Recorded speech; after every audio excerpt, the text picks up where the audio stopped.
ঢাকায় সিনেমার সুপারস্টার বলে কথা। শাকিব খানের সিনেমার দর্শন বদলে গেছে এখন। ছবির ধরন, গল্প, লোকেশন সবটাই যাচাই করে কাজে হাত দেন এই অভিনেতা।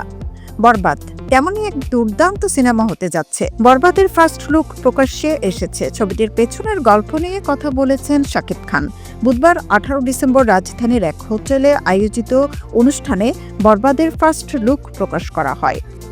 পোস্টার উন্মোচনের পর শাকিব খান বলেন, একটা সময় বলেছিলাম আমাদের ছবি আন্তর্জাতিকভাবে মুক্তি পাবে হলিউড বলিউডের সঙ্গে।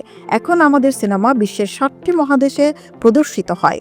এর আগে প্রিয়তমা ছবির ভালোবাসা পেয়েছি, তুফান তুলেছি, তবে বরবাদ সবকিছুকে ছাড়িয়ে যাবে। খুব শিগগিরই আমাদের ছবি 100 বা 200 কোটির ক্লাবে জায়গা করে নেবে। শাকিব খান জানালেন, সিনেমার গল্প শোনানোর জন্য নির্মাতাকে 15 মিনিট সময় দিয়েছিলেন তিনি।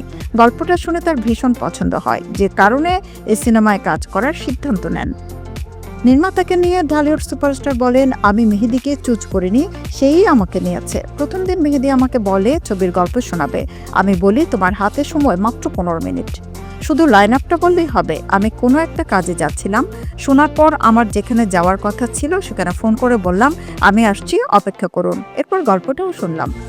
তিনি আরও বললেন, গল্প শোনার পর তাকে বললাম তোমার কি প্রডিউসার আছে নাকি আমি ইনভেস্ট করব? সে বলল, ভাইয়া আপনি এখন পর্যন্ত যত বড় বাজেটে কাজ করেছেন তার চেয়ে যদি বড় বাজেটে কাজ করতে না পারি সিনেমাই করব না। অনুষ্ঠানে ছবিটির মোশন পোস্টার উন্মোচন করা হয়। পোস্টারে দেখা যায় রক্তাক্ত মুখে পিস্তল হাতে গাড়ির উপর বসে আছেন শাকিব। তর্জনী ঠোঁটের কাছে এনে তিনি বলছেন সাইলেন্স। বরবাদ সিনেমা দিয়ে আবারও একসঙ্গে বড় পর্দায় ফিরছেন শাকিব খান ও ইধিকা পাল। ছবিতে গুরুত্বপূর্ণ চরিত্রে অভিনয় করেছেন পশ্চিমবঙ্গের জনপ্রিয় অভিনেতা যিশু সেনগুপ্ত। এর আগে বলিউডের বিখ্যাত পরিচালক প্রযোজক মহেশ ভাটকে দেখা গেছে বরবাদ সিনেমার শুটিং সেটে। গত 24 অক্টোবর মুম্বাইয়ের একটি স্টুডিওতে শুটিং চলাকালে মহেশ ভাট উপস্থিত হয়েছিলেন। এ সময় বরবাদ সিনেমার পরিচালক মেহেদী হাসান হৃদয়ের সঙ্গে দেখা হয় এই নির্মাতার। অ্যাকশন ঘরানার এই সিনেমাতে আগামী বছরের রোজার ঈদে মুক্তি পাওয়ার কথা রয়েছে।